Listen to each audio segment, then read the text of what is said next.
Hey Nick, it's Kenny here. How are you? Doing good. How you doing, Kenny? I'm good, man. First and foremost, can you hear me okay? I can hear you just fine. Okay, for some reason there's some issues on my end, and I noticed you just called. I didn't even know if you was gonna be able to call or not. But Oh, I'm sorry. Yeah, I tried calling twice, and once there was no answer. Once it went straight to voicemail. oh, okay. Well, I'm pretty much I'm all over the place right now. I started the show a little bit late, so I'm glad to have you on. Anyway, this is Nic Brown joining me here. He's an author, he's a director, a very good friend of mine whom I've known over the course of the last several years. I've met this man. I don't know what was the first time you and I met. I don't know if it was either Scarefest or was it when I was an extra for Girl Girl Scene. I'm gonna assume that it was. I'm gonna assume it was Scarefest because that's when I first went there. I met Tucky, then I met you, and the rest is history. So we known each other for a few years now, and I can't believe I didn't ask you to do an interview sooner rather than later. But I'm glad I have you on. So Nick, if you don't mind, why don't you go ahead and let the people know a little bit about yourself, your author career, and your directing career, and so forth. If you can, just talk about how you came about and what you're working on. Okay. Well, first of all, thank you very much, Kenny, for having me on the show. I do think that we met first at Scarefest a few years back. I've been doing that event since it started in 2000. My goodness, 2007. So, so yeah, we've been kicking around for a while. And how did I get started in all this, and what is all this? Might be another question. I'll go ahead and tell your listeners. I'm an author. I write urban fantasy novels primarily, although I'm also working on a few projects not related to that. And the next question I usually get is, what the hell's urban fantasy?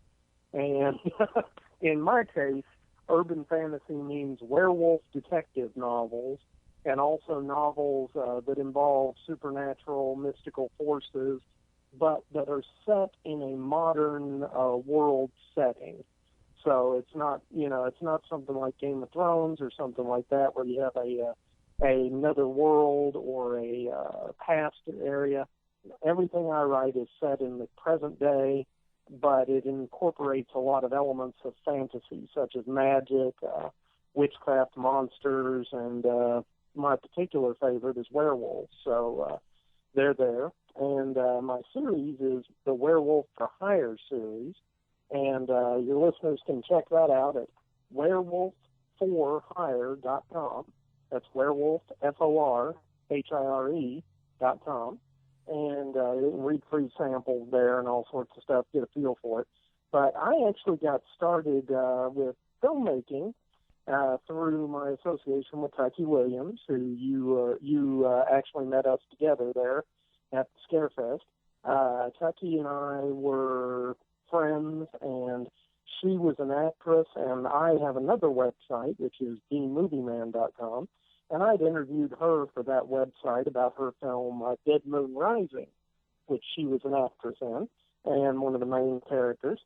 And after that, we kind of hit it off, and so I started helping her find roles in some independent films, and basically she was kind of tired of the roles she was getting, so I asked her, well, what would you like to do?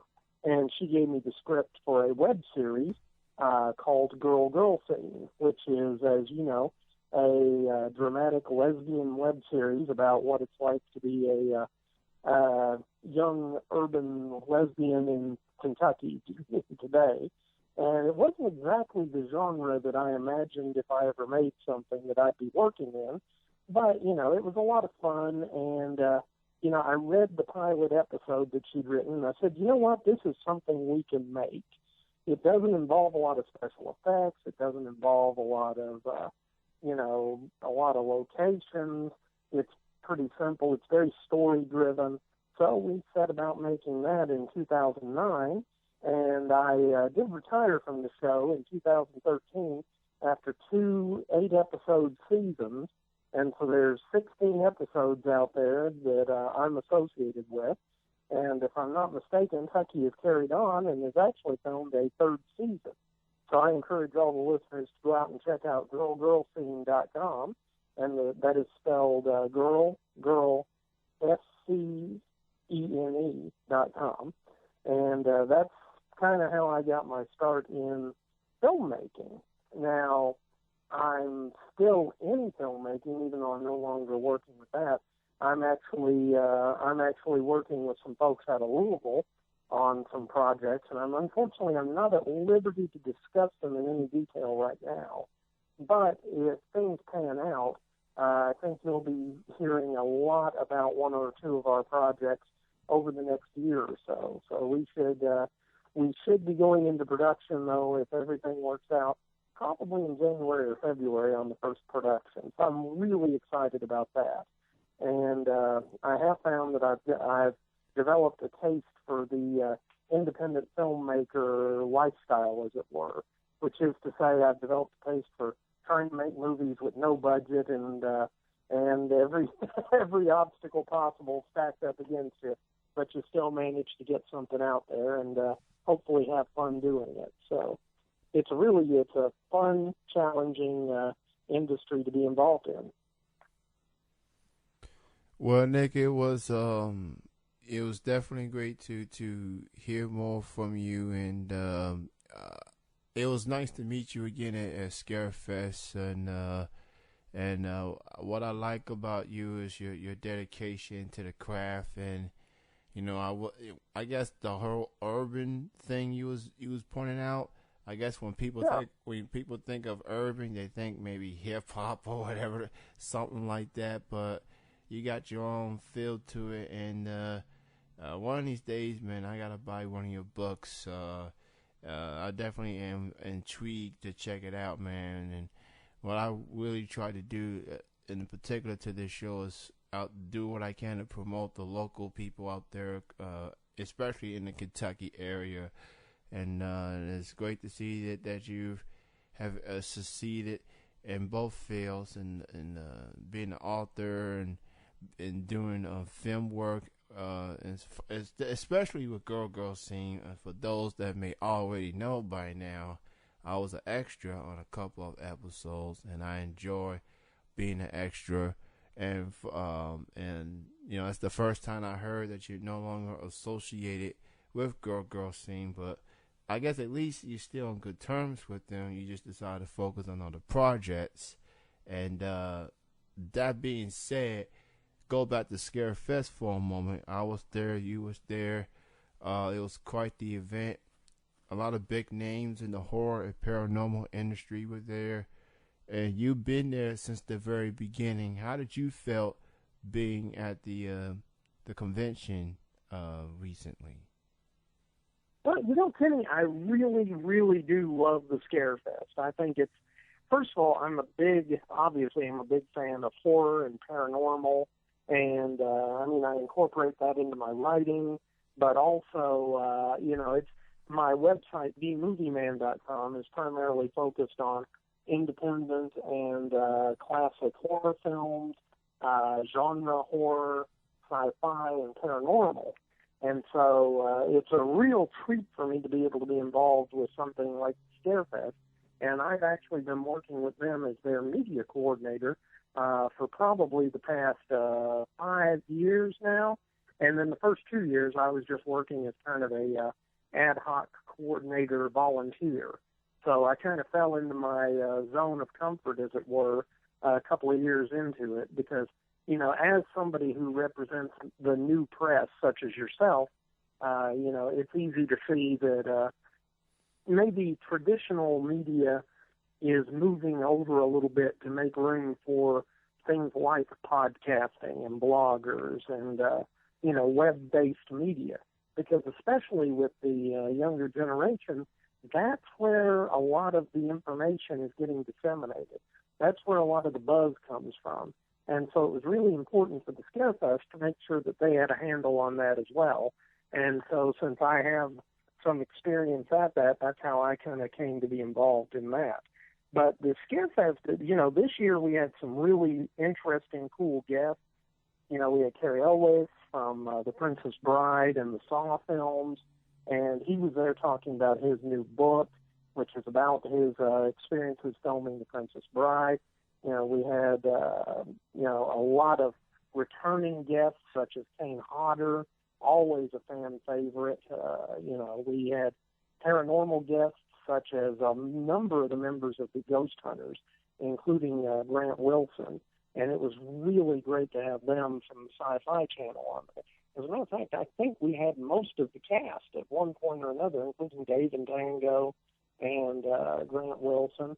We also had some other paranormal guests that were really interesting, such as Stephanie Brigham, who's, her work in demonology is extremely interesting, and I highly advise anyone who's interested in learning more about that to check out her work. And I think you can pick her up through the Scarefest website, the easiest site to get her.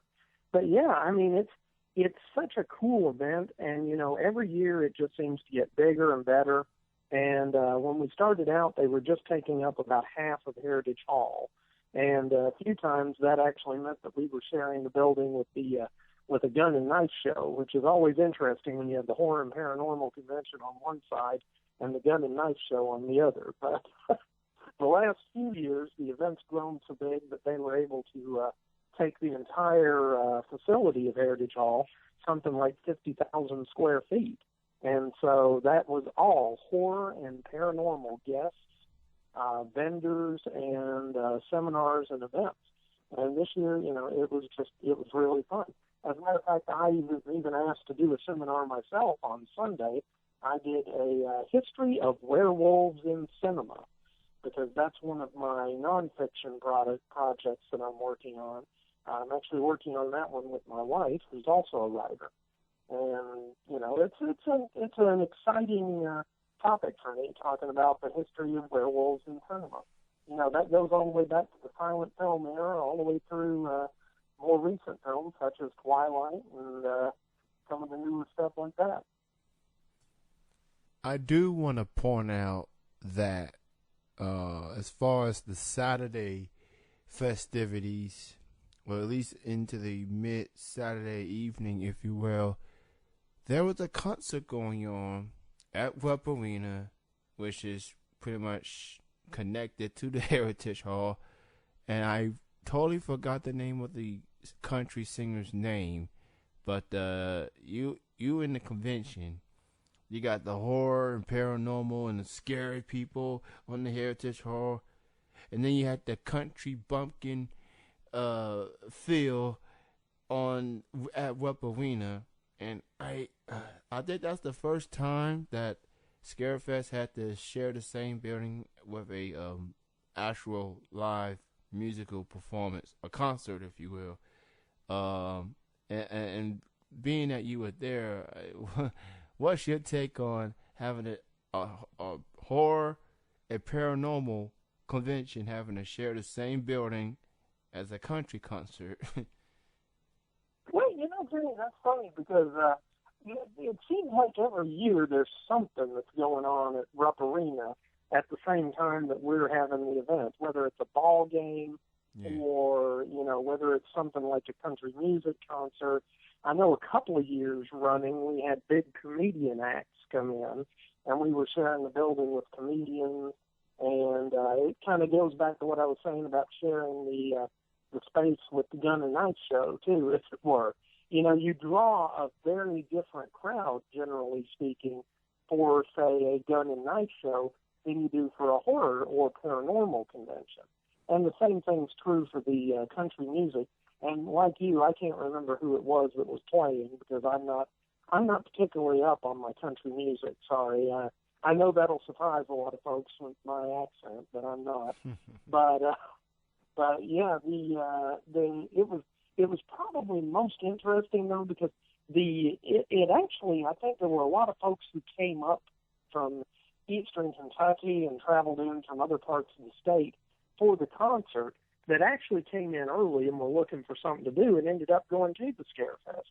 Because, you can get the day pass tickets and go in and just spend a day wandering around. And despite the fact that it seems like the genres wouldn't go together, especially the paranormal aspect tends to have a much different audience than the straight up horror genre. And that's one of the things I like about the Scarefest, too, is the combination of paranormal and horror tends to give you such an interesting mix of people, not just guests at the event, but people coming to the event, because you've got your hardcore horror fans on one side, and, a lot of them dress up and are kind of kooky and that. And then you've got your hardcore paranormal fans on the other, and that demographic it's skewed a little bit older than the horror demographic. So you tend to see some interesting situations, like you have little old ladies with blue hair coming to the Scarefest because they're looking to meet John Zaffis or somebody like that, a famous, psychic medium. And then you've got, folks dressed up and all in black or dressed up as Freddy Krueger and Jason. And they're there obviously for the horror side. But talking about the country music concert, when it really got interesting was when the concert got out at about 10 o'clock, because they had sold out that concert.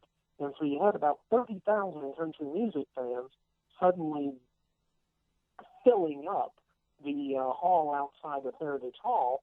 And at the same time, we were having the Scarefest Saturday night costume ball.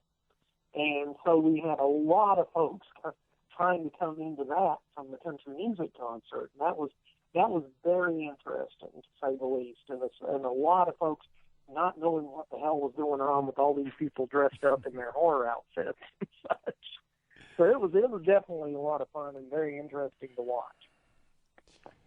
Well, I would have liked to take a peek inside the country concert just to see how many Scarefest people with the outfit, especially those with the outfits. If you haven't been to a Scarefest convention, or pretty much a convention with horror paranormal in particular, you know that you walk around, you get to meet a lot of people with the costumes and things like that. Oh, and by the way, they do tend to attempt to scare you if you're not paying attention. And fortunately for me, in the multiple times I've attended, I haven't been a victim of those that have been scared or spooked by people in their costumes, if you will. So in addition to Scarefest, which we all know is going to be back next year at Heritage Hall at Lexington, do you have any upcoming convention appearances? Like, you're going to be at the Lexington Touring Comic Convention, say in March of next year? Well, as a matter of fact, I will be at the Lexington Comic and Toy Convention this year. I've actually been a guest at that for the past, I guess it's run 3 years now, and I've been a guest at all 3 years of it. That's another great event, and I tell you what, that one has taken off surprisingly fast. I mean, it really built up a head of steam quick, and now it's almost as big as the Scarefest after only a few years. But that's a really fun show too, and I think one of the keys to why it's so successful is because that event taps a whole separate genre, and one that is becoming more and more mainstream thanks to shows like The Big Bang Theory. Things like anime, Dungeons and Dragons, gaming, video games, anime in general. All that is becoming much more mainstream, and as it does, that broadens the appeal of it. And generally speaking, that genre doesn't have the same kind of objections that you might get from some folks like that object to the horror genre because of violence and that sort of thing. You don't generally see that with the comic and toy cons. So that one's a lot of fun, though. I always have a good time there. Really looking forward to it this year because one of their guests is Gigi Edgley, who was in the sci-fi original series Farscape. And so I'm very excited about getting to meet her. So Because I'll be honest, I go to these things usually as a guest, but I'm just as much a fanboy as the next guy when it comes down to the end of the day. I mean, you have to be, or else you wouldn't be interested in being in part of the genre. I'm definitely looking forward to it as well. I was at the very first one. I didn't attend last year's event. Also, in addition to toy and comic genres, if you will, you got pro wrestlers that's going to be there. You got majority of Power Rangers past and present. I grew up as a Power Rangers fan, and that was quite the dream come true. Not only to meet some of the Power Rangers, but to actually interview them at the convention. And from my understanding, tickets are now available right now for the Lexington Toy and Comic Convention. You can go to their Facebook fan page, or better yet, go to their website for all the details on that. And before I let you go, Nick, why don't you go ahead and promote your links, social media links, and more info on where people can learn more from your work and from your books. Well, fantastic. Thank you, Kenny. I appreciate that. I think the easiest place, I actually have a couple of websites. Probably the easiest place to find everything all together is bmovieman.com.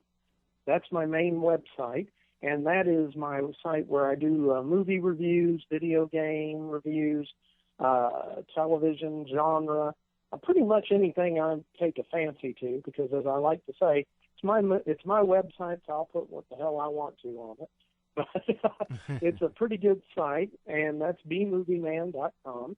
Now, for my writing, I have werewolfforhire.com, and that's a link that'll get you to samples of all my books, my short stories, as well as where you can pick them up for your ebook readers, such as Kindle or your iPhone or iPad device. Also, you can pick up print copies of my books there, or on just about any of your websites where you pick up books. The last website I have to promote is the bmoviecast.com, which is the podcast that I co-host every week. And in that show, we talk about different B movies and different genre cinema pieces. As a matter of fact, this week for Halloween, we're going to be doing Toby Hopper's 1979 made-for-TV miniseries, Salem's Lot, which by many is considered to be one of the best TV horror miniseries ever done. So I'm really excited about that podcast this week. So check it out, bmoviecast.com, bmovieman.com, or werewolfforhire.com. And, also you can follow me on Twitter at bmovieman. So in case the listeners aren't getting it, I have a lot of things that start with the words B movie. Well said. And Kenny, I was just going to say, Kenny, thank you so much for having me on the show. I really appreciate it. It's been a real pleasure, and I'm really happy to have had the chance to come on and talk with you. And I just think it's great that you're doing this show. Thank you, man. It's been a long time coming, and better late than never. I hope to see you down the road. If not this year, then most likely in March for the Lexington Toy and Comic Convention. I'm going to go ahead and let you go. Thank you for your time, man. Kenny, thank you again. And just remember, Halloween's coming, so keep watching the skies. Take it easy, brother. All right. That was Nic Brown. Bye-bye. Joining me here on Chillin'. And my second guest was